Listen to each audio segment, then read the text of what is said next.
Why is my paper cracking? That is probably the most common question that I get. Hi everyone, it's Sherry. I hope that you are having a wonderful day. Papers crack for a variety of reasons. Today, let's tackle one of those. Stay tuned.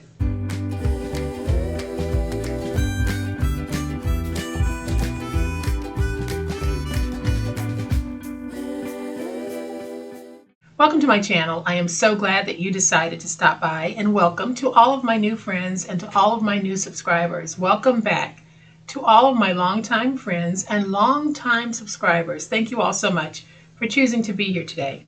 Just like you, I have papers that crack. Sometimes our papers crack because they might be old and brittle. Sometimes the quality of the paper might be subpar and it might not withstand a lot of what we need for it to do when we're paper crafting, and it will crack. I use a lot of very high quality papers. Prima is one of my favorites, but I've also experienced a lot of cracking with Prima papers, as well as my 49er Market papers. That's not to say there's anything wrong with the quality of those papers, because there isn't. They just tend to be thicker papers. And thicker papers, when folded or bended, we are dealing with a lot of extra tension there. So that is what we're going to focus on today.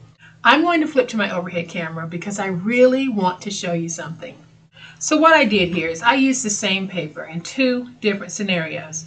In one scenario, the paper cracked on both sides of my spine. And when you have paper cracking, it generally happens when you're making some type of a book or a box and you have some type of board underneath, and when you fold it and ask it to do what it's supposed to do, you might get that cracking. And you can see that I did get cracking here. Same paper, same size, but I did not get any cracking here. We're going to talk about one of the ways that you can avoid having your thicker papers crack. Now, I am a big fan of using a decorative cardstock type paper when I'm making a notebook or a journal and using chipboard. Now, that presents a little bit of a problem because if I was to use a text weight paper on my outer cover, I probably wouldn't have the challenges that I have from time to time with my paper cracking. But because I am a huge fan of Prima papers, I do like to use them as my journal covers. So if you're making a notebook, the worst thing that can happen is you use your beautiful paper because you've practiced, so you know the process is going to work, and therefore you're ready to commit that beautiful paper. And you place your chipboard on it. And I'm going to place my chipboard on here with about 1/8 of an inch in spacing, which is what I typically normally do.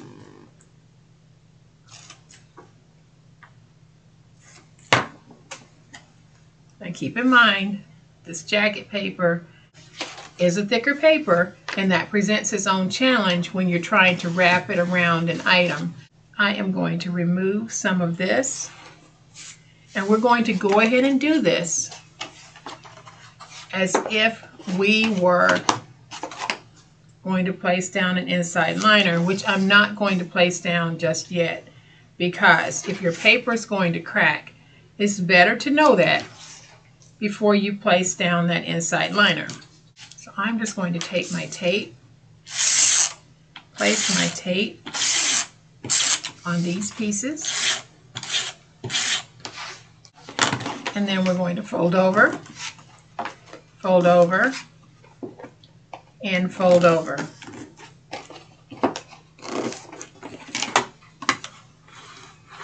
Then I'm going to go ahead and just work my spine.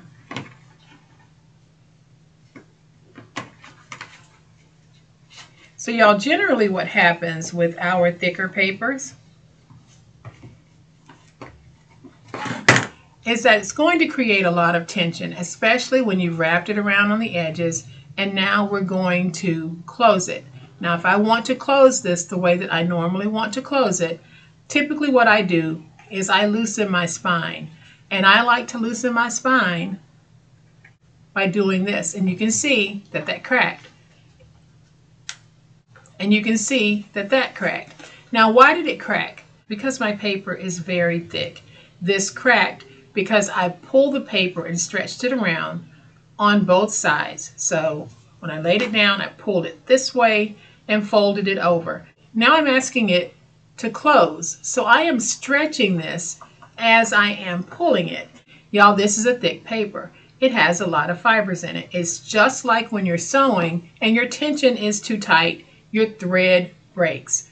Same thing here. The tension is too tight. Let's try our little tip to see if we can do anything to stop the paper from cracking using the same brand of paper, the same style of paper, and chipboard.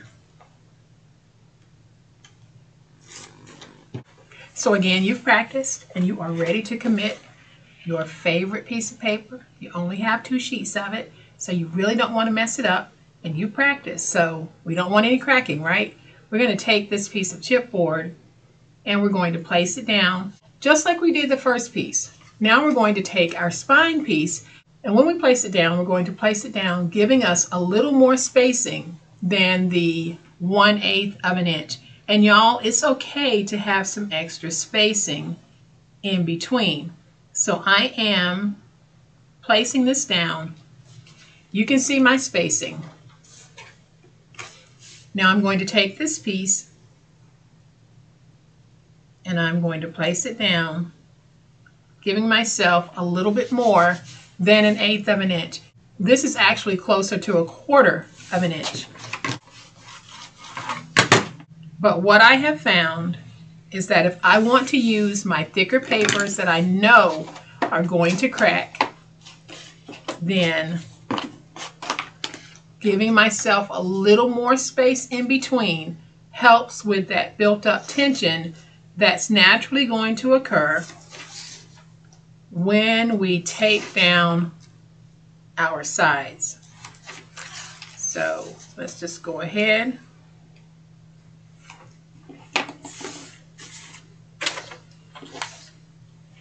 Going to take my tape. I ran out of tape in my tape runner, so I'm simply using my tear tape.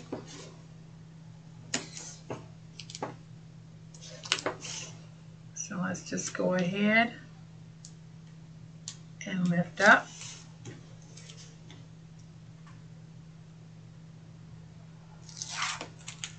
And now we're just going to fold over.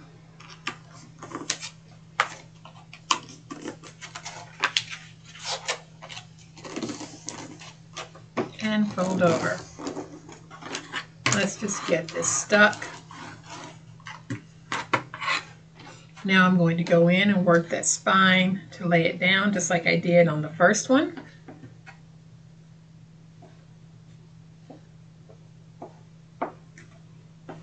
So y'all, now we have our jacket. I'm still not going to lay down the inside liner just yet because we're going to test this to see if increasing the spacing between the chipboard pieces has any effect on whether or not this paper is going to crack. I believe that it will.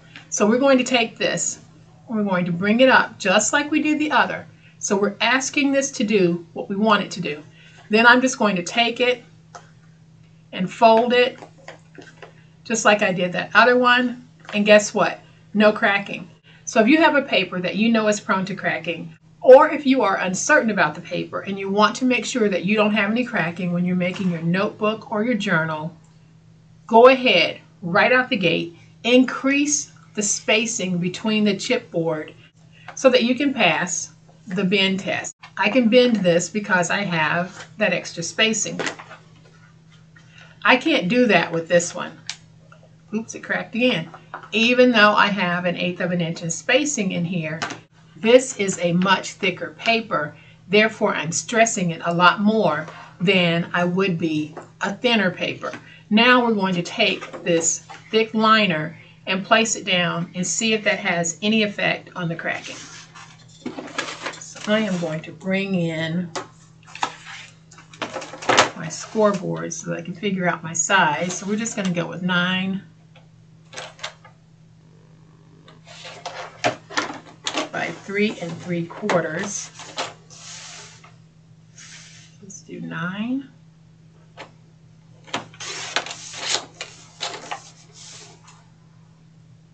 by 3 3/4. To save myself some taping time, I'm just going to run it through my Xyron. That's going to give me 100% tape coverage. So I'm peeling away my tape backer.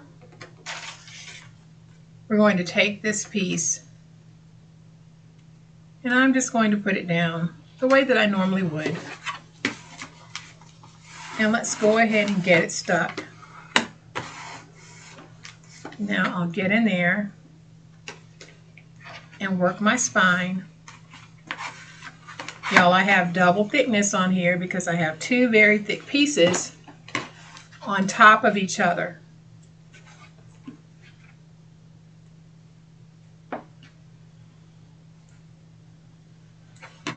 And I'm still able to do my bend test. And that is because I have extra spacing in between.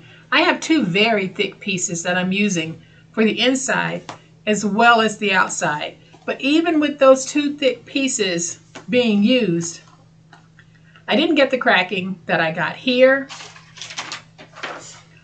or here, and I still hadn't even placed down my inside liner pieces. So my tip to you is, if you're using a thicker paper and you're building something that has a spine using a hard board of some type, or cereal boxes or cardboard, whatever it is, if you're going to ask that item to then fold like this and do what you want it to do, make sure that you allow just a little bit more spacing in between the chipboard so that you aren't stressing the spine of your paper. When your paper cracks at the spine of your project, that generally is because the chipboard is too close in spacing for the type of paper that you're using. So if you're using a text weight paper, which is almost the weight of a piece of copier paper, cracking probably would not happen, but I'm using a thicker paper. Therefore, I need to give that paper some breathing room. And the way that I do that is by slightly increasing the spacing between my chipboard pieces. Generally, I go with 1/8 of an inch, but knowing the type of paper that I'm working with, I'll increase it, and sometimes I'll even go to 1/4 of an inch spacing, depending on the paper. So this might not be the answer to all of the challenges that you are experiencing with your paper cracking, but if you're making a journal or a notebook and this is where the cracking is occurring, try increasing your spacing first and let's see how that works. Y'all, I hope that this little tip has been helpful to some of you who are experiencing paper cracking in this particular part of your project. If you have liked this video, hope you have, please hit that like button. If you're not a subscriber to my channel, I'd love to have you join this amazing online crafting family.